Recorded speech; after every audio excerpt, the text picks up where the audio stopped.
Diga comigo, criando a atmosfera do milagre. Alguém aqui ainda acredita em milagres? Deixa-me ver sua mão. Porque se você não acredita, fala, não, Bré, eu não acredito. Tudo bem, eu respeito. Preste atenção numa coisa. Estamos nos últimos 150 dias, estamos sendo envolvidos numa atmosfera de medo, de morte, de doença. Sabe, nós estamos cercados por essa atmosfera de retração, de isolamento, e essa atmosfera está tomando conta das pessoas. Jesus, na sua última noite com os discípulos, ele resolveu lavar os pés dos discípulos. Quantos já leram isso na Bíblia? E ele então criou uma atmosfera de humildade. Ele não criou uma atmosfera de humilhação, ele criou uma atmosfera de humildade, de rendição, para que os discípulos pudessem entender que Jesus não era o patrão, Jesus era o amigo, era até o servo deles. A Bíblia diz que Jesus ressuscitou Lázaro. Havia ali um ambiente de morte, uma atmosfera de tristeza, e Jesus ressuscitou Lázaro. Quantos acreditam nisso aqui? Deixe-me ver. Olha, mas algo interessante na Bíblia que me chama a atenção é que quando Jesus ressuscita Lázaro, a Bíblia diz que Lázaro estava todo amarrado, ele estava com as suas atas. Você já percebeu isso? Muitas pessoas, Deus já ressuscitou, elas já aceitaram Jesus, mas eles estão com amarras na mente, amarras emocionais, amarras espirituais, e Jesus disse, desamarre eles. Não basta eu ressuscitar Lázaro, ele também precisa estar desamarrado. Talvez Jesus já te ressuscitou, talvez você já até aceitou Jesus no seu coração, mas algumas amarras mentais e espirituais estão prendendo você e te impedindo de ver quem foi que te ressuscitou. Então hoje o tema é criando a atmosfera do milagre. Preste atenção, só existe uma razão porque só tem vida na terra, porque a única atmosfera que contém tudo o que o ser humano precisa é na terra. Eu tenho que dar um recado para a NASA: não adianta ficar procurando vida no outro planeta, não vai achar. Gasta tempo fazendo uma Coca-Cola que não engorda, chocolate que não engorda, mas vida em outro planeta não vai achar. Porque quando Deus abençoou a terra, uma atmosfera de vida envolveu o planeta Terra. Eu quero ler com você Marcos capítulo 5, do verso 21 ao 43. Vai ser um texto longo, mas eu peço que você acompanhe comigo. Tendo Jesus voltado de barco para outra margem, uma grande multidão se reuniu ao redor, enquanto ele estava à beira do mar. Então chegou ali um dos dirigentes da sinagoga, chamado Jairo. Vendo Jesus, prostrou-se aos seus pés.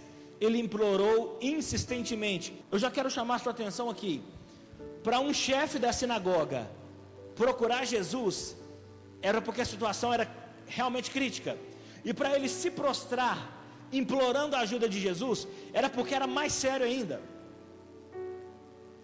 Ele implorou insistentemente: minha filhinha está morrendo, vem por favor, impõe as mãos sobre ela, para que seja curada e viva. Jesus foi com ele. Uma grande multidão o seguia e o comprimia. E estava ali certa mulher que havia 12 anos vinha sofrendo de uma hemorragia. Ela padecera muito sob o cuidado de vários médicos, e preste atenção, e gastara tudo o que tinha, mas em vez de melhorar, piorava. Quando ouviu falar de Jesus, chegou-se por trás dele no meio da multidão e tocou em seu manto, porque pensava, olha o que estava na cabeça dela: se eu tão somente tocar em seu manto, ficarei curada. Imediatamente cessou sua hemorragia, e ela sentiu em seu corpo que estava livre do seu sofrimento. No mesmo instante, Jesus percebeu que dele havia saído poder. Virou-se para a multidão e perguntou: quem tocou em meu manto? Responderam seus discípulos: vês a multidão aglomerada. Não tinha coronavírus ali, por isso que podia ter aglomeração ao teu redor, e ainda perguntas: quem tocou em mim? Mas Jesus continuou olhando ao seu redor para ver quem tinha feito aquilo. Então a mulher, sabendo o que lhe tinha acontecido, aproximou-se, prostrou-se aos seus pés, e tremendo de medo, contou-lhe toda a verdade. Então ele disse: filha, a sua fé a curou. Vá em paz e fique livre do seu sofrimento. Enquanto Jesus ainda estava falando, chegaram algumas pessoas da casa de Jairo, o dirigente da sinagoga. Sua filha morreu. Disseram eles: não precisa mais incomodar o mestre. Não fazendo caso do que eles disseram, Jesus disse ao dirigente da sinagoga: não tenha medo, tão somente creia. E não deixou ninguém segui-lo, senão Pedro, Tiago e João, irmão de Tiago. Quando chegaram à casa do dirigente da sinagoga, Jesus viu um alvoroço, com gente chorando e se lamentando, em alta voz. Quando Jesus chegou lá, as pessoas estavam fazendo o quê? Chorando e... era uma atmosfera de dor. Era uma atmosfera de tristeza. Algumas pessoas vão dizer que Jesus é insensível. Algumas pessoas vão dizer que Jesus, ele não tem sensibilidade no coração. Por quê? Então entrou, eles disse: por que todo esse alvoroço e lamento? Por que tanto drama? Por que todo esse alvoroço? A criança não está morta, mas dorme. Mas todos começaram a rir de Jesus. Eles fizeram o quê? Mas peraí, eles estavam chorando e agora eles estavam rindo? Esse é o problema do incrédulo. Ele faz drama por aquilo que não precisa fazer. Ele se ofende por aquilo que não tem que se ofender. Mas ele duvida que o milagre pode acontecer. Cuidado. Ele, porém, ordenou que eles saíssem. Ele fez o quê? Ordenou que eles saíssem. Tomou consigo o pai e a mãe da criança e os discípulos que estavam com ele, e entrou onde se encontrava a criança. Tomou-a pela mão e lhe disse: Talita cumi, que significa: menina, eu lhe ordeno, levante-se. Imediatamente a menina, que tinha 12 anos de idade, grava isso, levantou-se e começou a andar, e isso os deixou atônitos. Uma parte do versículo que eu quero que você grava é essa: mas eles riram dele. Eles riram de Jesus. Querido, entenda isso aqui. Quem foi que riu de Jesus? Os duvidosos, os negativos, os incrédulos, os rabugentos, os infiéis. Entenda isso. Existem pessoas que encontram um problema para cada solução. Eles riram de Jesus. Sabe o que Jesus disse? Tira todo mundo daqui, sai daqui. Agora, sabe o que chama a minha atenção? Que essa palavra no grego, quando Jesus diz sai no grego, significa expulsar. Então Jesus expulsou. Já aconteceu de entrar um cachorro na sua casa sem ser convidado, no portão da sua casa, e você ter que tocar ele de lá e expulsar? Quando Jesus chegou no templo, a Bíblia diz que havia ali mercenários, mercadores, que estavam transformando o templo em um lugar de roubo, em um lugar de jogos, em um lugar de vantagens financeiras. Muitas pessoas, se olhassem para aquele Jesus, elas não iam querer seguir Jesus. Imagina você vendo Jesus chutando o pau da barraca e falando com os caras: sai daqui, fora, some daqui, aqui não é lugar para vocês, ladrões. Muita gente diria: porque essa geração é cheia do mimimi. Se você falar assim: eu não gosto de jiló, cuidado, o jiló vai se ofender. Se você falar: eu não como cebola, coitada da cebola, o que a cebola vai pensar desse pregador? Mas eu como cebola, tá? E jiló também, graças a Deus. Mas preste atenção nisso. Jesus expulsou, diga comigo, Jesus expulsou, e está na Bíblia. Muita gente diria: não, mas eles são trabalhadores, Jesus não devia ter feito isso. Irmãos, nós estamos na era mais difícil para se pregar o Evangelho. Sabe por quê? Porque hoje a igreja se posiciona contra os pregadores. Antes a igreja se posicionava ao lado dos pregadores. Eu falo de um modo geral, não estou falando da nossa igreja, mas de um modo geral. Porque hoje, se você diz: olha, a Bíblia diz que mentir é pecado, a Bíblia diz que o ato homossexual é pecado, não sou eu que digo, não é pastor nenhum que diz. Todas as pessoas são amadas por Deus. Todas as pessoas são amadas por Deus. Mas preste atenção, igreja, está na hora de você tomar uma posição. Qual lado você vai ficar? Qual lado você vai ficar? Daqueles que são cheios de mimimi ou daqueles que defendem o Evangelho? Porque todas as vezes que você defender aquilo que você acredita, quem não acredita vai se sentir ofendido. Jesus expulsou. Eles começaram a rir de Jesus, e Jesus Não, saiam daqui. Entenda isso, irmãos. Jesus é um bom pai, quem acredita nisso? Jesus é amoroso, quem também acredita nisso? Ele é um doce. Mas preste atenção, ele expulsou aquelas pessoas daquele ambiente. Elas não estavam rindo com Jesus, elas estavam rindo de Jesus. Elas são ótimas para serem dramáticas. Essa frase, essa pregação, mas elas não estão dispostas a confiar em Jesus. Não transforma em drama aquilo que Jesus já transformou numa solução. Vou repetir, não transforma em drama aquilo que Jesus já transformou numa solução. Não transforma em morte aquilo que Jesus já ressuscitou. Esta época que nós estamos vivendo é a melhor época para você começar a olhar para a sua vida, identificar aquilo que precisa sair e expulsar. Levante a sua mão comigo se você crê. Pense aí em algo que precisa sair, algo que está travando o seu milagre, uma incredulidade, algum pecado, e quando você identificar, você diga: sai. Você diz: fora, sai. Vamos fazer uma longa oração, amém? Feche seus olhos. Eu quero fazer uma longa oração. Pai, fale conosco essa noite. Amém. Tá bom. Número 1. Para eu criar a atmosfera do milagre, eu preciso entender que estamos o quê? Conectados. Irmãos, nós estamos todos ligados. Você pode não gostar muito de quem senta do seu lado, você pode não ir com a cara de alguém, mas nós estamos conectados. Preste atenção nisso. Na verdade, essa pandemia mostrou que nós dependemos mais um do outro do que nós imaginávamos. Essa pandemia mostrou que a igreja é mais necessária do que parecia ser. Agora, entenda isso.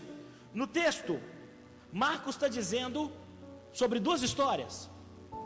Ele começa falando sobre Jairo, que estava com sua filha morrendo, e ele também fala sobre uma mulher que tinha um fluxo de sangue. Talvez você não está entendendo o que é essa hemorragia. Toda mulher tem o seu período menstrual, ok? Todo mês, etc e tal. Mas aquela mulher, ela tinha uma enfermidade que fazia com que aquele fluxo sanguíneo jorrasse sem parar. A questão é que aquela perda de sangue ia interferir diretamente nas suas células e poderia provocar anemia, leucemia, enfim. Agora preste atenção nisso. As duas pessoas estão conectadas. Primeira coisa que você precisa entender: eles não tinham nada a ver. Jairo estava aqui e a mulher estava lá. Jairo tinha um problema e a mulher tinha outro problema. Entenda isso. Jairo era um homem, ela era uma mulher, diferente. Jairo é nomeado no contexto bíblico. A história diz que ele chamava Jairo, mas a mulher, a Bíblia nem fala o nome dela. Se liga nisso. Jairo era o governante de uma sinagoga. Essa mulher nem podia chegar perto da sinagoga porque ela estava impura aos olhos da lei. A cultura sugere que Jairo, por ser chefe da sinagoga, ele era rico. Essa mulher estava quebrada. Ela já tinha gastado tudo o que tinha. O evangelho é maior do que qualquer ciência. O evangelho é maior do que qualquer matéria. O evangelho é maior do que qualquer tratamento. O evangelho é mais poderoso que qualquer remédio. Nem por isso eu estou dizendo que você não tem que tomar remédio, não tem que fazer tratamento, não é isso. Mas não coloque a sua fé apenas nisso. Entenda que isso é apenas parte do processo. O evangelho é o processo todo. Amém? Eles não tinham nada a ver, gente. Eles não tinham nada a ver, mas as histórias deles estavam conectadas. A vida, ela tem um jeito de nos conectar com pessoas que não tem nada a ver conosco. E esse ano está provando isso. A vida tem um jeito de fazer o ateu dizer: ó Deus, eu preciso do Senhor. A vida tem um jeito de trocar tudo. Quem diria que nós íamos passar por esse período de pandemia? Quem diria que nós íamos enfrentar tudo isso? Agora preste atenção. A vida pode atingir você com coisas que você não pode controlar. A vida pode atingir você com coisas que você não pode controlar. Uma coisa que 2020 está me ensinando é que eu nunca vou ter o controle de nada. Agora perceba isso. Se você está enfrentando algo que você não tem controle, Isso significa que é um trabalho para Jesus. Muitas pessoas dizem: agora é só Deus na minha vida, agora é só Deus. Então está tudo certo, porque Ele pode tudo. É só Deus. Perceba isso, irmãos. Jairo e essa mulher não tinha nada em comum, mas eles estavam conectados. Uma coisa que você precisa entender: milagres se fundem com milagres. A primeira vez que eu fui participar de um programa de rádio, eu fui convidado para um programa de debate. O tema era perdão. Eu não sabia necessariamente com quem eu estaria ali, mas quando a pessoa entrou no estúdio, esse pastor foi gerente no banco que eu trabalhei com 18 anos, que eu era porteiro. Nós estávamos agora na mesma posição. Sabe por quê? A vida, ela tem um jeito de nivelar as coisas.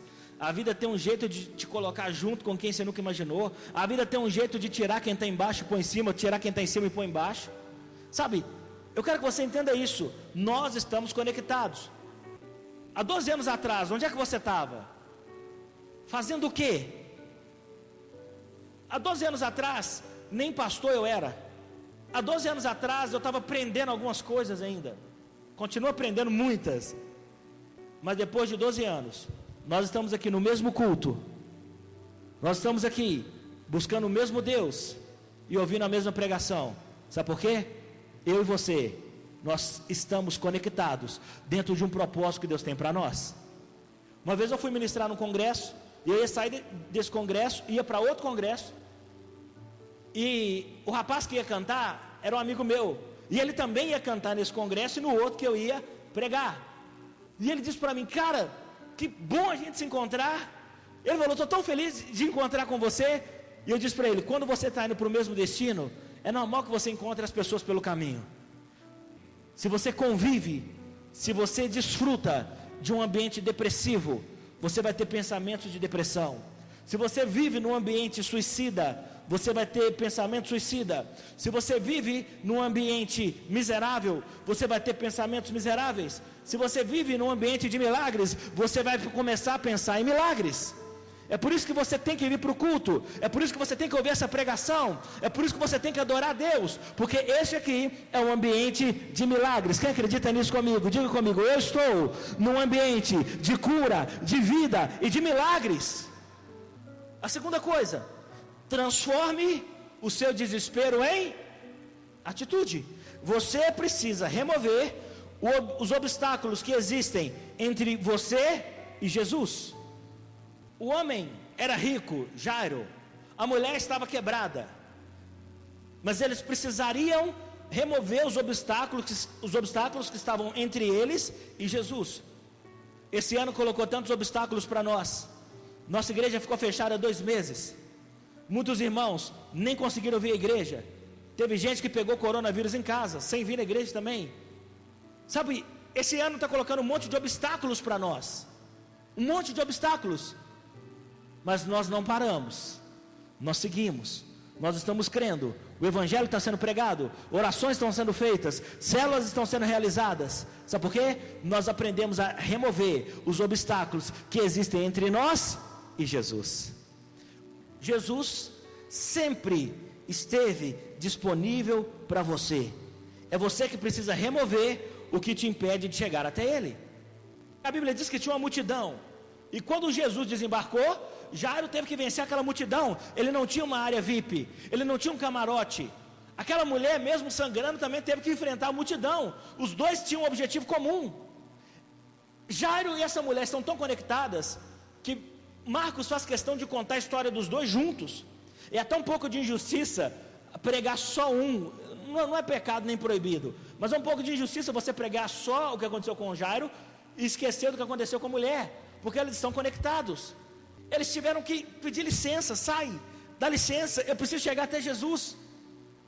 Se você não tem disposição para isso, você nunca vai chegar até Jesus.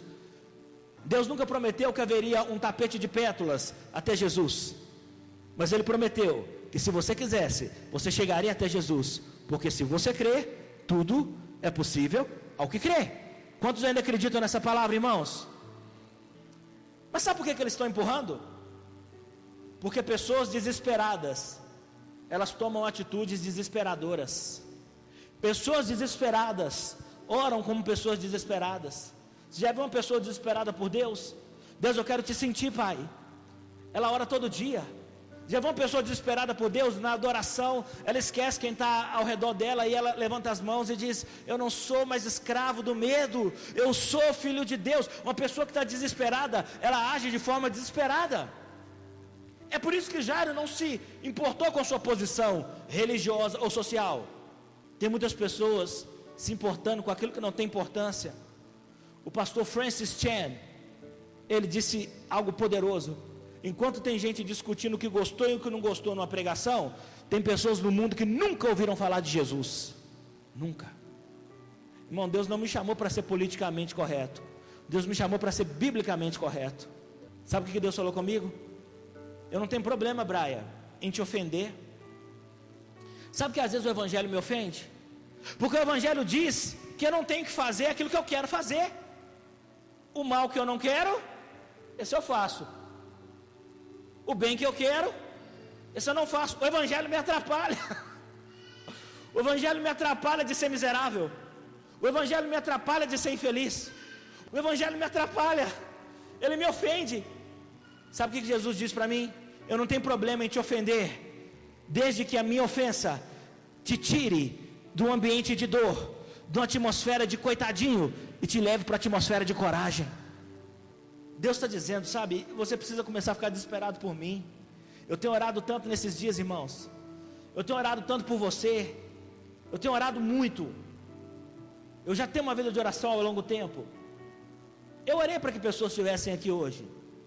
Eu orei para que Deus fortalecesse. Eu orei para que ninguém negligenciasse a obra do Espírito Santo aqui essa noite. Eu sei que você tem um carinho grande por mim e eu amo você por isso. Obrigado por ouvir cada palavra, irmãos, por sentar aí, por ter misericórdia dos pregadores, por interceder, por dizimar, por ofertar. Obrigado por tirar um tempo da sua vida e vir aqui. Quando eu faço um plano de leitura bíblica, eu estou mostrando o meu desespero por ver as pessoas lendo a Bíblia. Quando eu faço uma casa de oração, eu estou mostrando o meu desespero por ver as pessoas orando.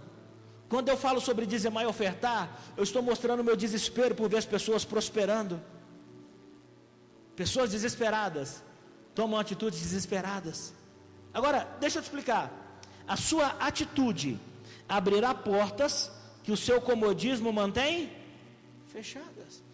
Tem muitas portas fechadas para mim e para você, e para a igreja no modo geral, simplesmente porque ou nós não tomamos atitude, ou tomamos atitude errada. O desespero de Jairo, eu quero te explicar sobre o desespero de Jairo. Diga comigo, existe um poder quando tomamos uma atitude. Existe um poder quando você toma uma atitude.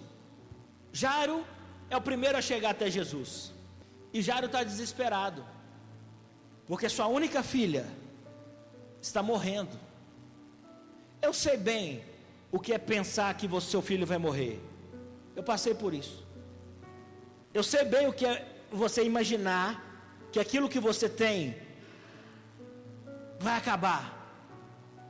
E quando Jairo chega até Jesus, sabe, Jairo era um pastor, Jairo conhecia a palavra, Jairo tinha um diploma, mas o diploma de Jairo, a condição financeira de Jairo não poderia fazer nada por ele naquele momento. E Jairo então vai até Jesus como uma pessoa desesperada. Alguém aqui já teve que ligar na emergência, para os bombeiros, para o SAMU? Alguém que já teve que fazer isso? Para a polícia? Jairo estava com aquela entonação vocal: eu preciso de ajuda, a minha filha está morrendo. Jairo está conversando como quem está ligando para o SAMU: vem rápido. Ele olhou para Jesus e disse: vem depressa, não me pede explicação, Jesus. Tem momentos que a sua oração ela não vai ter uma explicação, ela só vai ter uma necessidade. Deus sabe disso.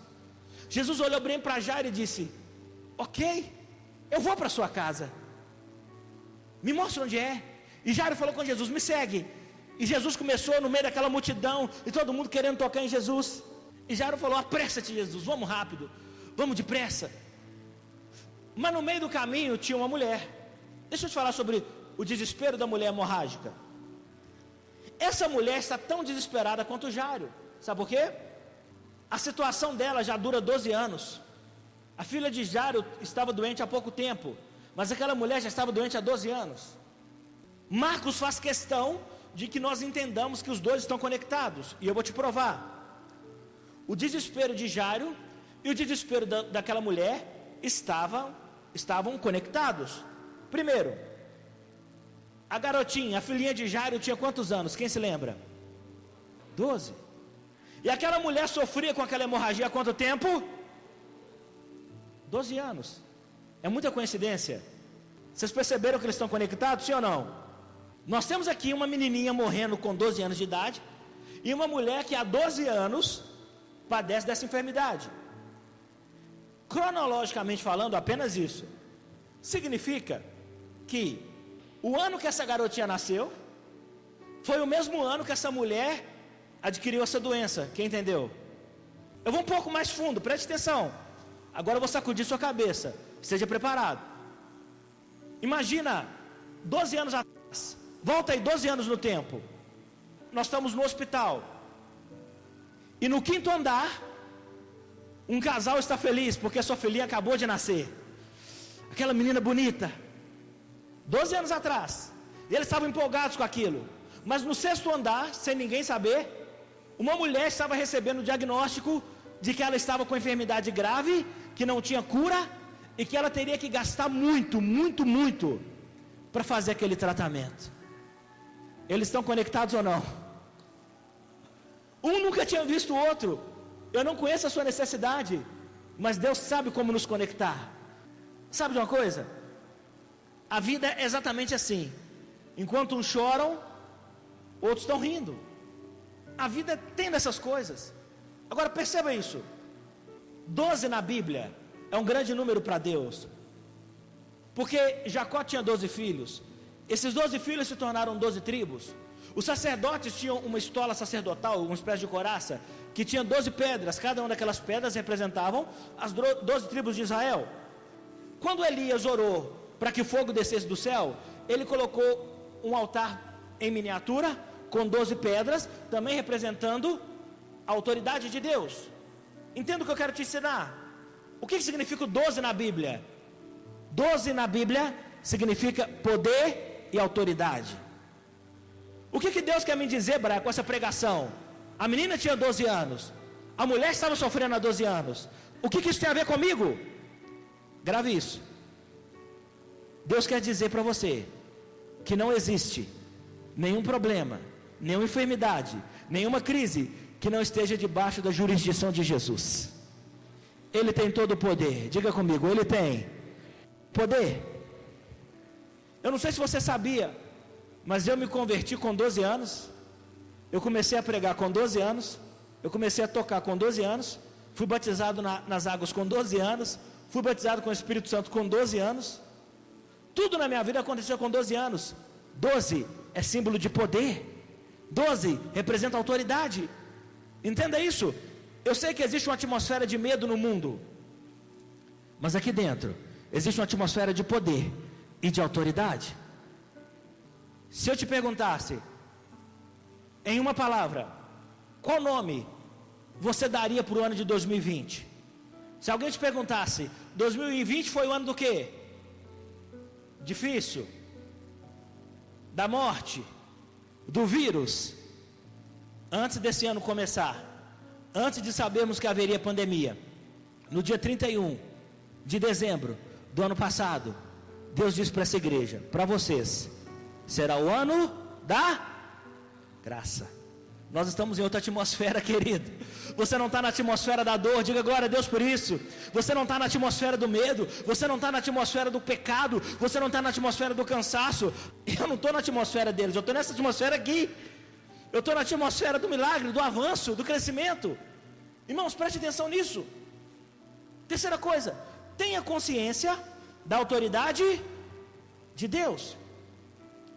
Eu quero que você entenda, é a sua consciência da autoridade de Deus que determinará quanto você receberá dele. Grava isso. É a sua consciência da autoridade de Deus que determinará quanto você receberá dele. Muitas pessoas leem esse texto e reduzem ele apenas à fé, porque Jesus diz para a mulher: a tua fé te curou. Agora deixa eu abrir sua mente para uma situação aqui mais importante. Quando o centurião chegou perto de Jesus, ele não discutiu com Jesus sobre fé, ele falou com Jesus sobre autoridade. Ele disse assim: eu entendo de autoridade, Roma é uma autoridade no mundo todo, eu tenho autoridade sobre 100 homens. E ele disse: eu não vim discutir sobre fé, Jesus, eu vim falar sobre autoridade. E Jairo queria que Jesus fosse na casa dele. O centurião disse: eu entendo de autoridade, eu sei que o senhor não precisa ir lá em casa, basta uma palavra e o meu filho, o meu servo ficará curado. Autoridade. Sabe o que eu quero ensinar para você? A fé é importante? Claro que é. A fé é o firme fundamento daquilo que a gente não vê. A fé é um escudo. Na verdade, sem fé é impossível agradar a Deus. Mas a fé também é como uma âncora. A âncora precisa estar conectada ao navio. É por isso que a nossa fé precisa estar conectada com a palavra de Deus. A nossa fé precisa estar conectada com o poder e a autoridade de Deus. A nossa fé precisa estar conectada com Jesus, porque Ele é o autor da fé. Quando Jesus termina de conversar com o centurião, Jesus diz: eu nunca vi fé nesse nível. Sabe por quê? O grande problema das pessoas não é ter fé. Não. Sabe, nós temos um conflito quando pensamos em fé, porque nós colocamos a culpa na fé em tudo. Quer ver? Eu não fui promovido no meu emprego. Eu não tive fé o suficiente. Eu não consegui um milagre. Não, porque minha fé não foi tão boa o suficiente. E até alguns pastores ensinam isso. Eu não orei o suficiente. Não, porque eu não tive fé. Jesus disse que você precisa apenas de uma fé do tamanho do grão de mostarda. Jesus não disse que você precisa ter a maior fé do mundo. É isso que ele disse? Não. E tem pessoas sofrendo porque elas dizem: a fé do pastor é maior do que a minha, a fé do apóstolo tal é maior do que a minha. E Jesus não está preocupado com isso. Ele só quer que você acredite. Deixa eu te fazer entender isso melhor. Se você não acredita que Ele é a autoridade suprema, então sua fé terá dificuldades. Onde você quer chegar? Quantos se lembram que Jesus estava dormindo no barco com os discípulos? Se lembra dessa história? E o vento veio e sacudiu e o barco ia de um lado para o outro. Você se lembra disso? A Bíblia diz que eles começaram a entrar em desespero, porque aquela atmosfera estava calma, serena e tranquila, mas se tornou de uma hora para outra uma atmosfera assustadora, porque os ventos sacudiam o barco, e eles olhavam: mestre, você não se importa que nós morramos? Você não está preocupado com isso? Como você pode dormir? A Bíblia diz que Jesus levantou calmamente, estendeu as mãos e acalmou o mar e repreendeu o vento. Preste atenção nesse princípio. Jesus repreendeu o vento e acalmou o mar. Acalme o que precisa ser acalmado na sua vida, mas expulse aquilo que precisa ser expulsado. Quem entendeu isso? Repreenda o que precisa ser repreendido. Jesus se levantou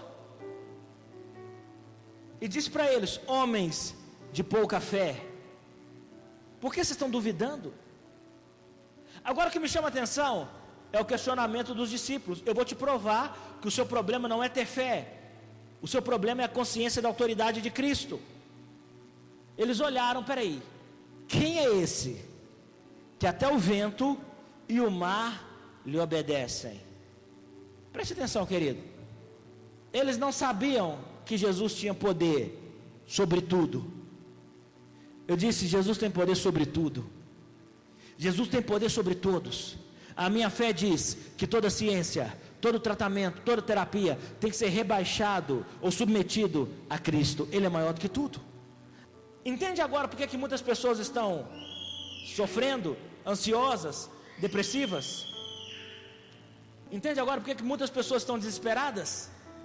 Porque o problema delas não é ter fé. Você vem no culto hoje porque você tem fé. Você fala graças a Deus porque você tem fé. Você diz Deus te abençoe porque você tem fé. Esse não é o problema, gente. O nosso problema é a consciência da autoridade de Deus, da autoridade de Jesus. A pergunta certa daqueles discípulos deveria ser a seguinte: por que ele está dormindo no meio desse furacão? Por que ele está descansando mesmo com o barco sacudindo? Por que ele ronca? Sabe de uma coisa? Aqueles discípulos deveriam agir como você vai começar a agir essa noite. Se ele está dormindo no meio da tempestade, eu também vou dormir. Se ele está descansando no meio desse furacão, eu também vou descansar. Jesus não está no trono tendo uma crise de ansiedade agora, querido. Jesus não está no trono agora tendo uma síndrome de estresse. Não, Ele está no trono com todo poder, majestade e autoridade. Levante as suas mãos, diga comigo: se Ele está no trono, eu posso ficar tranquilo. Se Ele está no controle, eu posso dormir tranquilo, mesmo diante da tempestade. Olha que bênção. Irmãos, essa é a minha oração sincera, sabe? Para que você siga feliz, para que você siga confiante. Essa é a minha oração sincera, para que você olhe para Jesus e tenha noção da autoridade dele. Agora preste atenção nisso. Ele tem a palavra final. A Bíblia diz que nele está o sim e o amém. Qual mar teria coragem o suficiente para tentar afogar Jesus? Qual mar? Qual pandemia é poderosa o suficiente para diminuir o poder do nosso Deus? Uma das coisas que o Espírito Santo tem falado comigo para esse fim de ano e para todo o ano que vem: foque em Jesus, pregue sobre Jesus. Irmão, eu vou encher sua cabeça de Jesus. Tudo que eu falar vai ter a ver com Jesus. Tudo que eu pregar vai ter Jesus no meio. Tudo, até versículo, tudo tem a ver com Jesus. Tudo. A consciência de autoridade de Jairo, porque Jairo, ele não estava na condição de ter muita fé. A filha dele estava morrendo, ele estava desesperado, ele não estava na condição de ter unção, mas Jairo tinha consciência da autoridade de Jesus, e é por isso que ele disse: olha, eu sei que Deus cura, eu conheço a palavra, que Deus pode tudo, mas eu não tenho fé, mas eu tenho noção de quem você é, Jesus. Se você for lá em casa e tocar na menina, a minha filhinha que está morrendo, ela vai se levantar e vai viver. A consciência de autoridade da mulher, diferente. Ela também não tinha muita fé. A Bíblia diz que ela gastou tudo o que tinha, com tratamentos, com terapias, com psicólogos, com médicos, com tudo que estava ao alcance dela, ela gastou. Seja honesto, porque às vezes a gente é muito espiritual, uau. Uma pessoa falida está cheia de fé? Uma pessoa com 12 anos buscando por sua cura, ela está transbordando de fé? Seja honesto, querido. Não está. E Deus sabe que em alguns momentos da vida você não vai ter fé. Deus sabe que em alguns momentos você não vai ter razão para acreditar.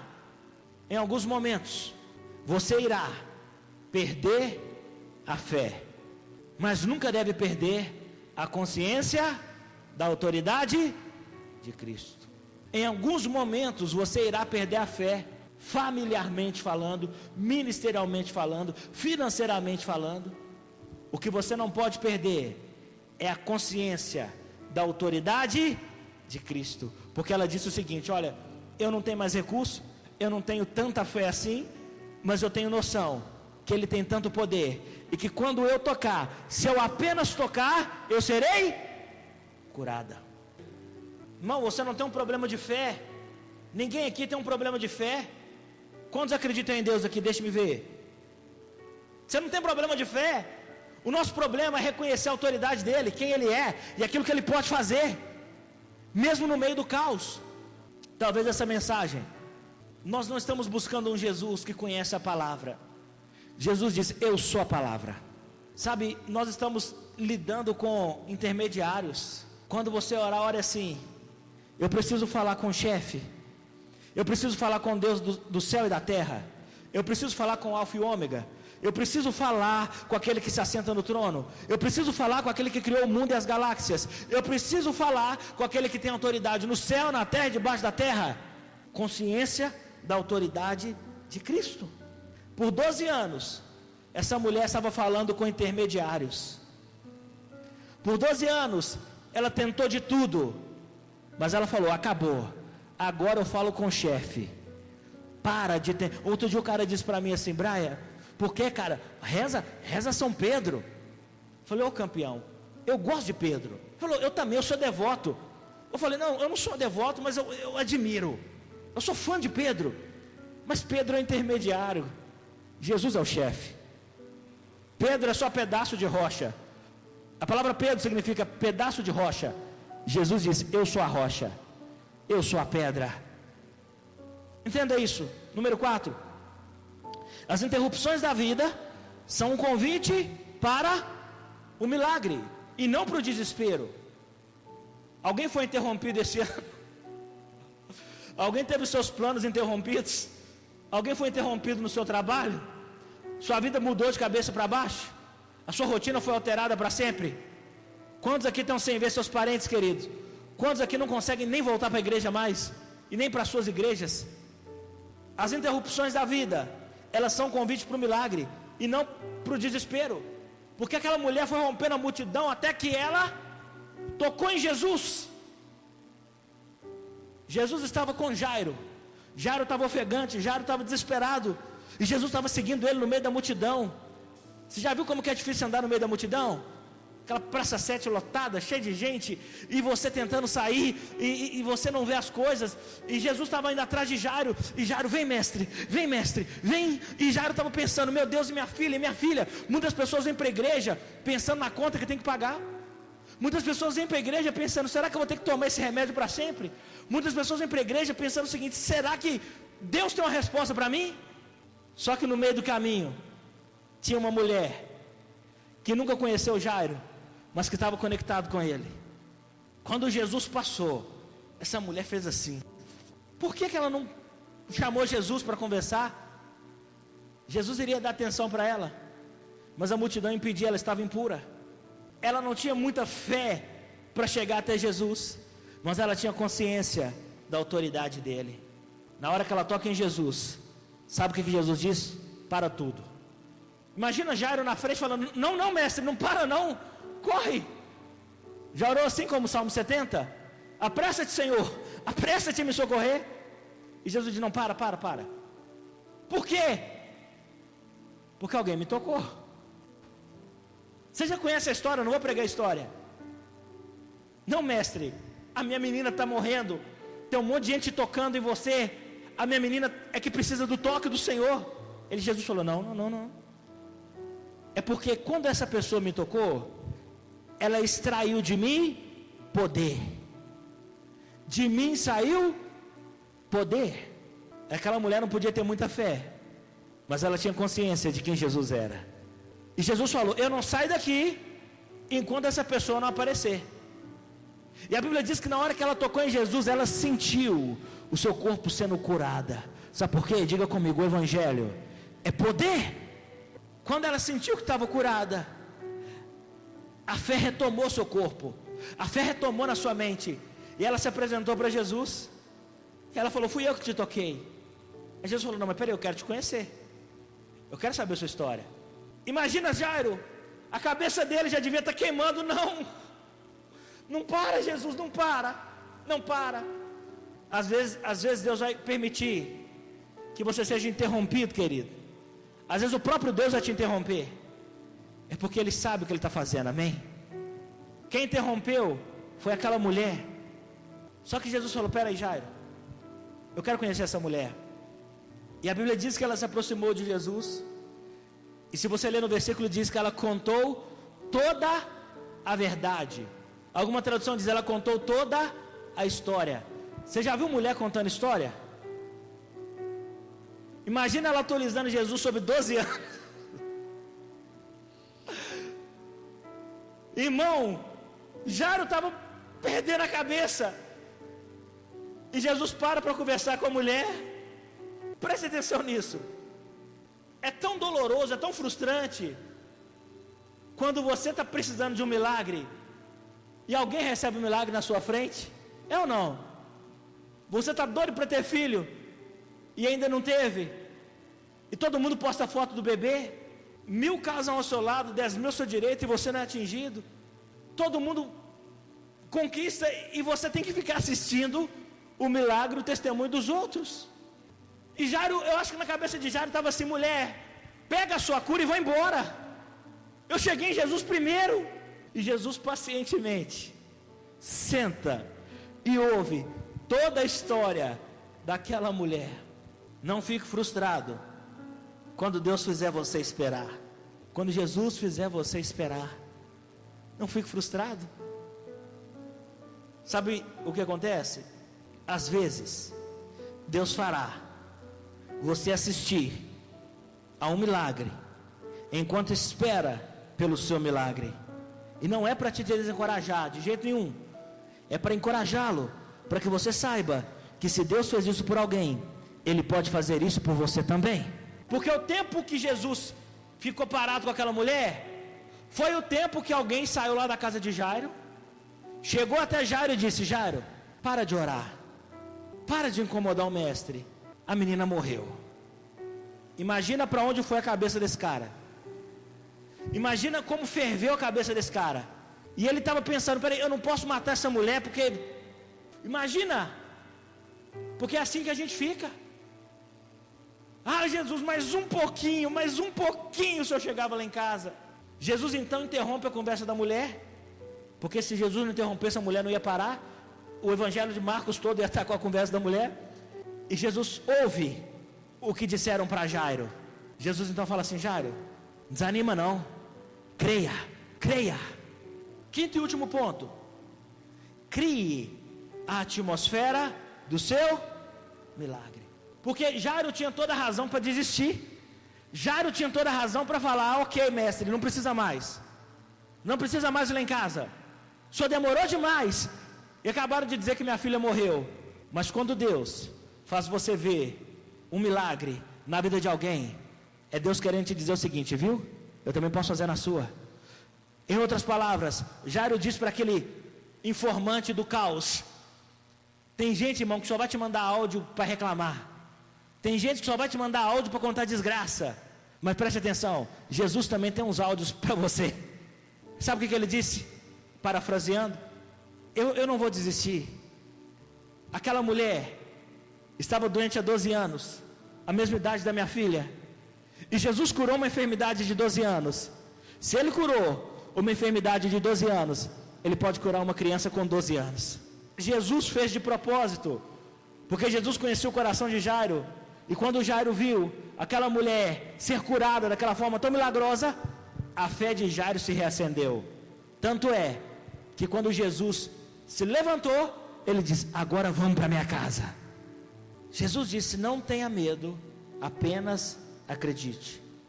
Então entrou e lhes disse: por que todo este alvoroço e lamento? Você sabe que Jesus está fazendo essa pergunta para algumas pessoas aqui hoje? Para que tanto drama? Para que tanto alvoroço? Para que tanto medo, gente? A criança não está morta, mas dorme. Vamos ler? Mas todos começaram a rir. Jesus olhou para eles e disse assim: vocês estão achando isso engraçado? Sai daqui. Para você construir a atmosfera do seu milagre, você precisa expulsar alguns pensamentos.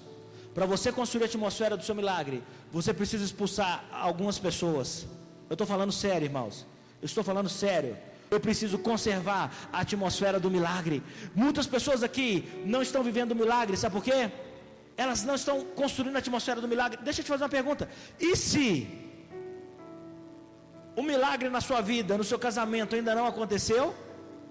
Porque você está construindo a atmosfera errada. Na sua casa não pode ter uma atmosfera de prostituição.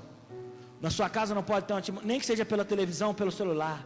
Porque Satanás, ele vai tentar de todas as formas criar uma atmosfera de medo nos seus filhos. Quando Jesus chegou lá, aquela atmosfera era de desespero, de medo e de deboche. Porque Jesus disse: para que esse drama todo? Essa menina só está dormindo.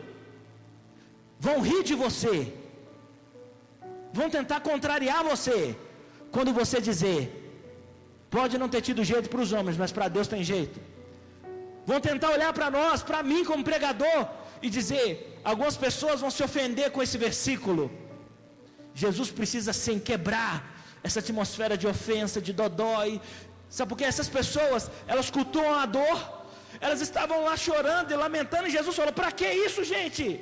Nós precisamos ser mais práticos e menos dramáticos. Jesus olhou para eles: vocês estão rindo? Fora! Vamos dizer? 1, 2, 3 e fora! Vamos fazer igual a igreja pentecostal, vai. Sai! Tem coisas que precisam sair da sua cabeça. Cuidado com o fermento. O fermento te faz transformar aquilo que você ouviu naquilo que você não ouviu. Quem são aquelas pessoas que estão minando a sua fé? O que é que você está assistindo que está roubando a sua confiança em Deus? Quais músicas você está ouvindo que estão te levando à depressão? Você nunca vai ser curado no mesmo ambiente que foi adoecido. Você nunca vai ser vitorioso no mesmo ambiente que te derrotou. Você nunca vai ser feliz no mesmo ambiente que te deprimiu. Jesus falou: sai, sai. Alguém precisa dizer isso para o medo: sai. Alguém precisa dizer para a depressão: sai.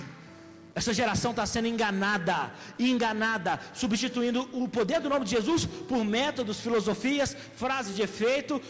Batatinha quando nasce, esparrama pelo chão. Para com isso, irmãos. Jesus continua poderoso. Quem crê nisso comigo, gente? Jesus continua tendo poder. Jesus continua curando. Jesus continua libertando. Jesus falou com eles: vocês estão rindo de mim? Sai daqui. Agora, olha que poderoso. O versículo diz: ele, porém, ordenou que eles saíssem. Preste atenção em como você constrói uma atmosfera de milagres. Tomou consigo o pai e a mãe da criança. O pai e a mãe da criança representa pessoas que acreditam mesmo quando não há motivo para acreditar. Eu não preciso de pessoas que duvidam nessa igreja, eu preciso de pessoas que acreditam. E os discípulos que estavam com ele. Jesus tinha quantos discípulos? Quem lembra? Mas ele só chamou 3. Entendeu ou não? Você pode conhecer 50 pessoas, mas tem coisas na sua vida que você tem que selecionar quem vai participar e quem vai desfrutar. Tem pessoas tóxicas, tem pessoas que são especialistas em acender a luz quando sai. É uma piada, mas tem gente que acende a luz quando vai embora. O clima fica leve, a atmosfera fica de boa. Agora, e os seus discípulos com ele? Entrou onde estava a criança. Aquele ambiente já era tomado de morte, mas Jesus escolheu as pessoas certas. Tomou pela mão, ele disse: Talita cumi, que significa: menina, eu lhe ordeno, levante-se. Jesus não está dizendo: por favor, morte, sai dessa menina. Por favor, enfermidade, larga essa mulher. Jesus é poderoso para ordenar. Jesus é poderoso para dar ordem. Quando é que você vai se posicionar em oração e parar de encher o saco de quem está orando? Quando é que você vai se posicionar em fé e autoridade e parar de encher a paciência de quem está exercendo autoridade? Sabe por quê? Tomou pela mão e disse: menina, eu ordeno, levante-se. Imediatamente a menina levantou-se, começou a andar. Isso os deixou atônitos. Os próximos dias serão desafiadores. Serão dias de desafio financeiro. Controle suas finanças. Finanças desorganizadas criam um ambiente de guerra dentro de casa. Cuide da sua vida espiritual. Leia a Bíblia. Ore. Os próximos dias serão dias desafiadores.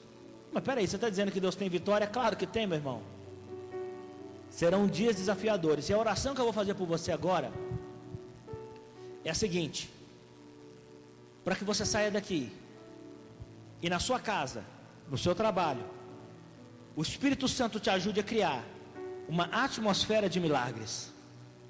Porque no meio dos desafios, escreve o que eu estou te dizendo, todos que estão aqui essa noite vão viver milagres até o final do ano.